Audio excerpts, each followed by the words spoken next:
Product खरीदते हो जैसे कि new dress, new car, new gadget और even a new house, then you do analyze the cost you are paying for buying that product.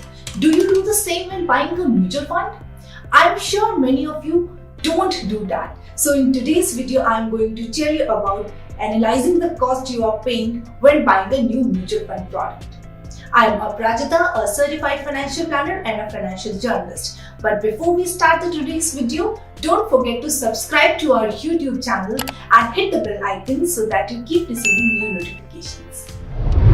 Asset management companies यानी कि mutual fund companies जब वो किसी भी म्यूचुअल फंड स्कीम को launch करते हैं और उसको रन करते हैं तो उन्हें कई तरह के कॉस्ट बेयर करने पड़ते हैं, जैसे कि marketing cost, advertising cost, administrative charges, fund management cost, transaction charges, custodian fees, audit fees. तो इस तरह के कई सारे चार्जेस होते हैं and of course mutual fund companies pass on these charges to investors और इन्हीं सारे चार्जेस को मिला करके हम बोलते हैं टोटल एक्सपेंस रेशियो यानी कि TER। और ये जो TER होता है ये परसेंटेज टर्म में होता है और इसको म्यूचुअल फंड कंपनीज इन्वेस्टर्स जो प्रॉफिट अर्न करते हैं उसमें से डिडक्ट कर देती हैं और उसके बाद आपको जो माइनस एक्सपेंस रेशियो जो आपको प्रॉफिट मिलता है वही आपका रियल प्रॉफिट होता है। According to SEBI regulations, 2.25% is the highest expense ratio that an MF scheme can charge. और अगर टियर 2, टियर 3 सिटी से काफी ज्यादा फंड फ्लो आता है, इनफ्लोज आते हैं, तो वो mutual fund company 30 basis point का एक्स्ट्रा एक्सपेंस रेशियो भी चार्ज कर सकती है। मगर जैसे जैसे स्कीम साइज बढ़ता जाता है, जैसे कि किसी भी म्यूचुअल फंड स्कीम की एसेट्स अंडर मैनेजमेंट बढ़ती जाती है तो उसका एक्सपेंस रेशियो भी कम होता जाता है। तो इसीलिए आपको हमेशा एक्सपेंस रेशियो को चेक करने के बाद ही किसी म्यूचुअल फंड प्रोडक्ट में इन्वेस्टमेंट करना चाहिए and try investing in a suitable MF scheme that has lower expense ratio. There are two types of plans for every mutual fund scheme, direct plan and regular plan. और expense ratio के case में आपको इन दोनों plans के बारे में जानना बहुत जरूरी है। Direct plan are those that you directly buy from a mutual fund company or directly from online platforms where only direct plans are being sold.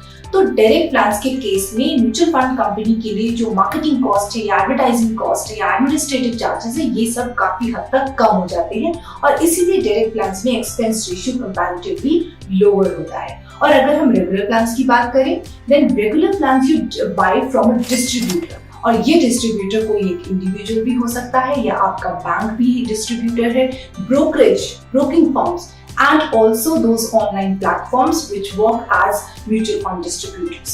तो अगर आप इन मीडियम से बाय करते हो किसी भी म्यूचुअल फंड स्कीम को तो वो रेगुलर प्लान होते हैं और इस केस में म्यूचुअल फंड कंपनी को इन डिस्ट्रीब्यूटर्स को भी कुछ कमीशन पे करना पड़ता है और इसीलिए रेगुलर प्लान का एक्सपेंस रेशियो हायर होता है।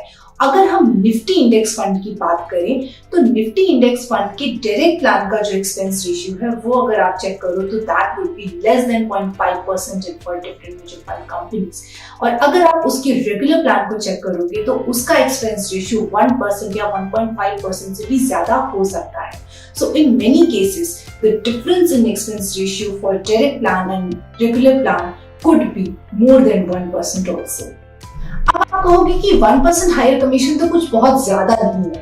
Well, yes, on the face of it, 1% higher commission doesn't look so big. But if you are investing in a mutual fund scheme for long term, then this difference between direct and regular plan, the commission that you are paying in direct and regular plan could be quite stark.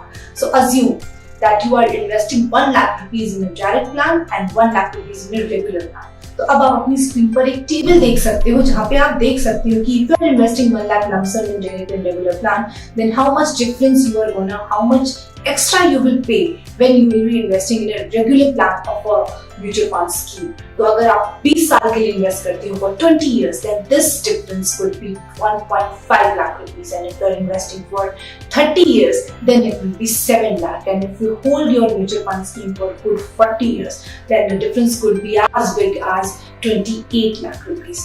तो इसका मतलब हुआ, और अगर आपका investment amount बढ़ा है, अगर आपका इन्वेस्टमेंट अमाउंट 1 लाख रुपए से ज्यादा है, then of course you will be paying higher in commission through regular plan. So be mindful of how much expense ratio you are paying when you are investing in a mutual fund scheme.